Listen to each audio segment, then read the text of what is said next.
What is going on, guys? Commodore Laz here today, bringing to you a Kingdom discussion video. As I'm here today to talk about Kou Yoku, aka the Thunder Chu. His family ties, where I see his character, possibly within the next arc, his rank, and of course, who I see him facing off end of series, his top opponent. But before I even get into this video, I just want to let you guys know any evidence that I use in here to kind of talk about some of the theories, predictions, or just straight up discussing anything Kingdom related, I go with the manga. So please, whatever you guys do not post any history spoilers whatsoever, so it doesn't ruin the experience for myself, and of course doesn't ruin for anyone else that is a Kingdom manga reader. Let's begin with this video.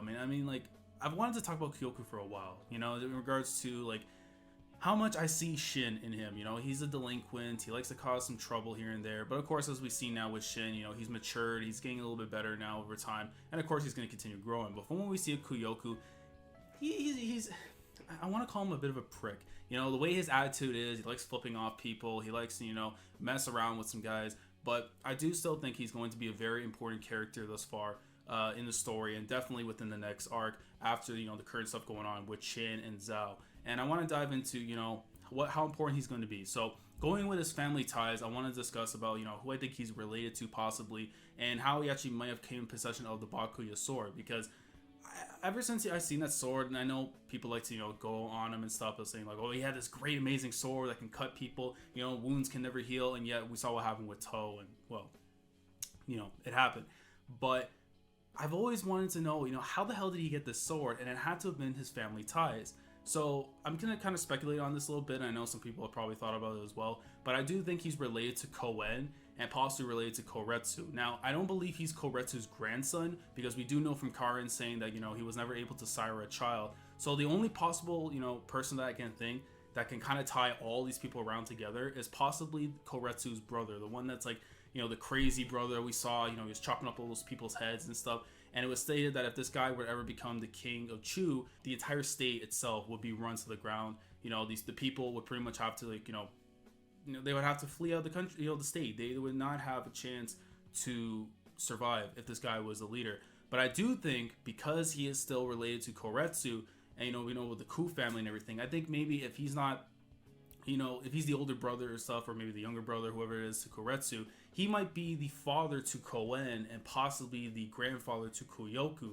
So at least that kind of ties all these people together, and why maybe Kou Yoku was able to get his hands on the Bakuya sword, because I can't see the Bakuya sword being in possession of him, because he went to a pawn shop, or he went somewhere in the battlefield, he just miraculously found it. I think his family ties and the fact that he's connected to royalty, possibly they got the sword, they inherited it from someone, maybe, because after a while with Bakuya and Kansho having to, left the world and everything, I think the Bakuya sword ended up in possession of him. They gave it to him, and then he ended up using the sword afterwards for his own battles. And I want to discuss a little bit about where I see his character potentially within the next arc, because I'm still a big, supporter of the idea that we're going to see Han versus Chu, because honestly, I don't want to see Chin taking down every single state one by one, because that would be really boring, and I wouldn't really I wouldn't be interested in that, because I want to see what these other states have to offer, what the young generations from every other state have to offer. And I think Kou Yoku's time is to come, and I think what a way for Chu to kind of lift their spirits, and kind of after all the stuff we've seen with the political warfare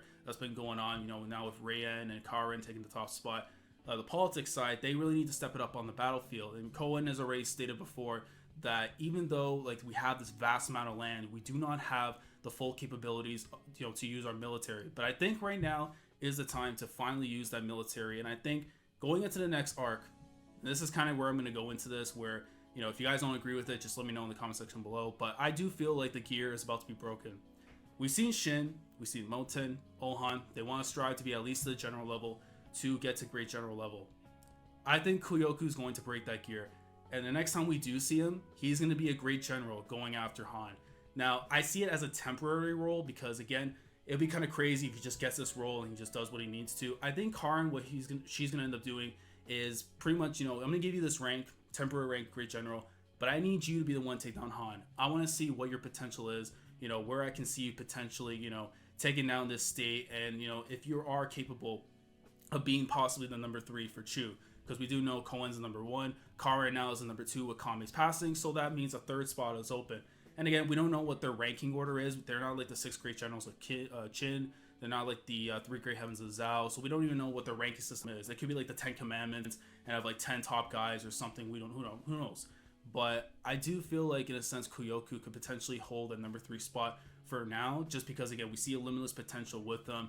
And I think he's going to be a factor, going forward for Chu. And I think this would be a perfect example, perfect time for him to kind of like, do his own thing and, kind of prove to everyone that, look, you guys are talking about Chin, you're talking about all these guys, these young generation people. Guess what? I'm just as important. And the only way I can do that is if I take down a small state like Han and kind of make my own mark. See, we're seeing what Chin's doing right now with Zhao. I think in the next arc, if we see Chu versus Han, I think Chu would definitely be able to put their name back on the map and kind of let people know who we are. And Kou Yoku would be the front runner to kind of do something like that. But who his end of series opponent is, and kind of going back to the Bakuya sword, because I've seen a lot of people say that possibly Shin's sword that he got from Piao is possibly the Concho sword, because we do know the sword has a weird aura to it. It was able to withstand an attack from Renpa back in the Sanyo arc, and I'm thinking to myself, this sword has to be more than this. The goat of Kingdom laid an attack. The sword did not break whatsoever. Like, I mean, Shin got a little bit stronger over the time from Bio to Sanyo, but there's got to be more to this sword. And I think what would be cool is to see a reconnection of Bakuya and Concho through Kou Yoku and Shin as they clash again. You maybe end the series of Chu versus Chin, which I think is probably the most likely matchup. I think personally, it could be something else, but I would love to see a matchup between Chu and Chin, and we see Shin versus Kou Yoku, the reuniting of the two swords as they go at it, and then who knows who wins that battle. I mean, Shin has to pretty much get the W, but I would love to see that be the matchup, and that's a way to kind of bring the swords back together, and that's the connection that Kou Yoku could have with Shin. But that's pretty much my thoughts on this entire video. So basically my family ties, what I think for Kou Yoku, where I see his rank next arc, and potentially, what I can see his end of series opponent is. You guys let me know your thoughts down in the comment section below. What do you guys think of this video? If you enjoyed, please drop a like. And of course, if you want to see more of these discussions, make sure to subscribe, and I'll try and do more of these in the near future. So with that being said, guys, I'm out of here. I'll see you in the comment section below. Commodore Laz signing off. Thank you so much for watching. Take care.